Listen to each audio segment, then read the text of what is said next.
Hello guys, good afternoon. Meron tayong tanggap na 32 inches. 32 inches at TCL. Ito, 43. Problema nitong 32, standby lang to. Standby lang yung ano niya, yung indicator. Nagpa-blink-blink lang siya. Nung chinik ko, sira yung ano niya. Ito ang main IC niya. Ito sira. Kaya naghanap tayo. Buti may spare tayo dito na ano na Devant din. Nakatulad nito pero hindi sila same. Nung ito yung pamalit natin guys. Ito yung pamalit natin. Ito kasi yung original niya guys. Ito. Ito yung sira. Bali nung tinesting natin nag-okay naman siya. Kaso yung tao baligtad. Makinis naman yung display kaso yung tao baligtad. Tapos yung socket niya mali. Ito guys oh. Yan. Ito kasi malapad. Yan. Yung dito sa atin, hindi siya malapad eh. Ano yan oh, maiksi. Kaya ginawa na lang natin ng paraan. Winiringan natin. Yan. Kasi kung kukunin ko tong socket na to guys, doble yung hinang nito. Loob, tsaka ilalim. Baba tsaka itaas yung hinang niya. Masisira din lang to, hindi natin makukuha. Tsaka matutuklap yung pinakang bus bar niya. Kaya nakapag-decide ako, i-wiring ko na lang na ganito. Tapos yung sa pindutan niya, ito malaki naman. Ito naman dito sa original, maliit. Yan, babaguhin din natin. Di ba baligtad? Tapos, lilipat natin yung ano niya, memory. Yan. Kukunin natin yung memory nito guys. Kunin natin yung memory nito. Ilipat natin dito. Yan. Ano lang guys, stay tuned lang. Pagka may nagawa kayong baligtad or makinis naman or may solarize, pwede nyo kunin yung ano, yung main ano, memory ng ano, tatanggalin yung ano, luma. Pwede nyo ipalit dun sa ipapalit nyo kung hindi magtugma. Sige guys, stay tuned lang guys at didiretso ko na tong pag-wiring.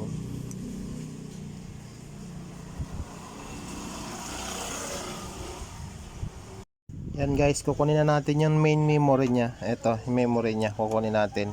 Lilipat natin dito sa memory na ikakabit natin. Ayan na, wiringan na natin yung ano, sensor niya.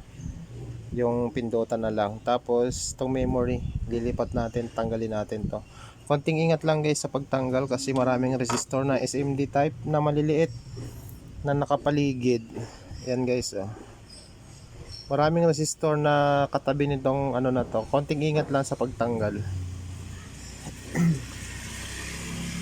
May tendency madama yung mga resistor kapag hindi tayo ganong maingat sa pagtanggal ng memory. Kailangan dahan-dahan lang. Hindi kasi natin ma-service mode kasi yung universal kong gamit. Ang hirap.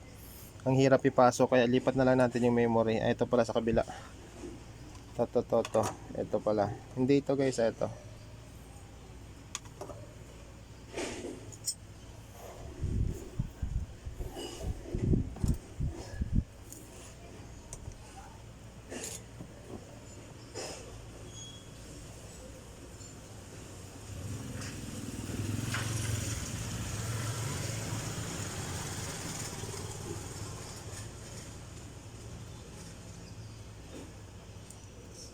Yan.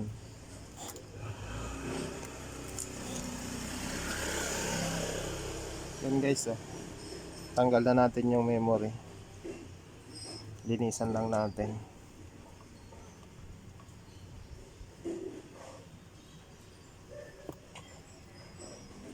Yan. Okay na guys, oh. Yan. Hindi makapokus. Yan yung lilipat natin sa kabila. Yung isa naman ang tanggalin natin. Ito naman tanggalin natin.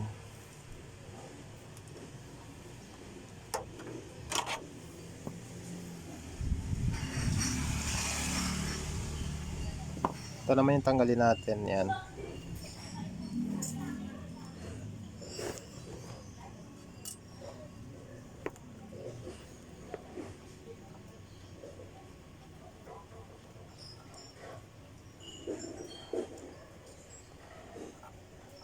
Tutulak nyo guys dun sa walang component, dun sa walang resistor na nakaharang. Yun, ayan, tanggal na. Ito guys, oh, ayan, natanggal na natin.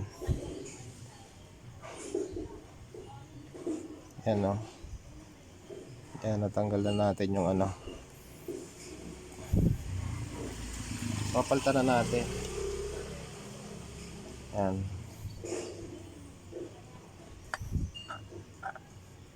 Hirap guys pag walang cameraman. Ito ipapalit natin guys. Yan, yung sa original. May dot to dito guys, may dot. Hindi naman kayo malilito. Babalik natin doon.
Medyo mahirap guys ikabit yung isang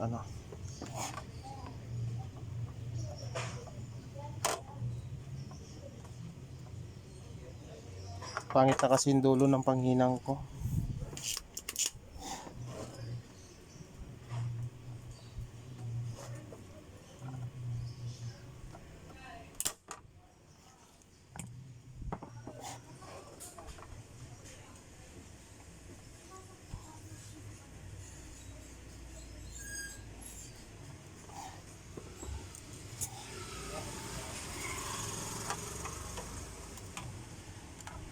Yan guys, naikabit na natin.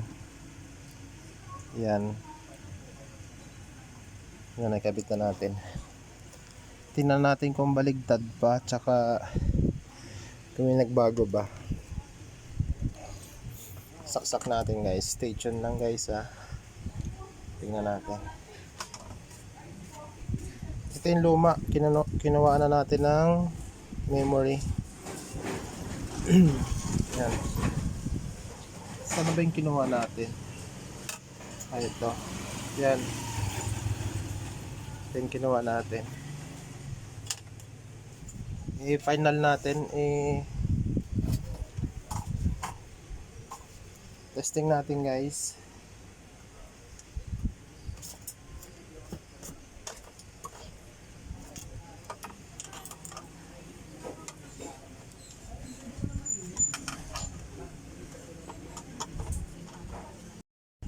Yan guys, so yung minodify natin.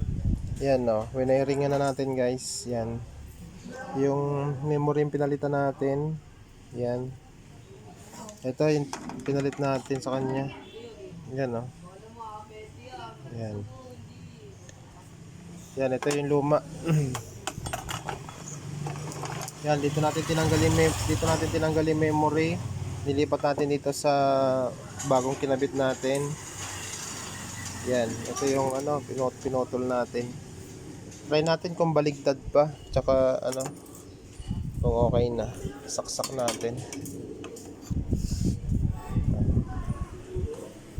Try natin kung successful yung ano natin. Ayan, nagbe-blink-blink na yung ano guys, oh.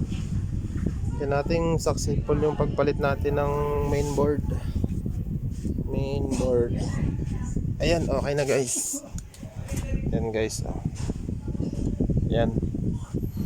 Okay na, thanks Lord. Pa-final na natin. Kubira na natin.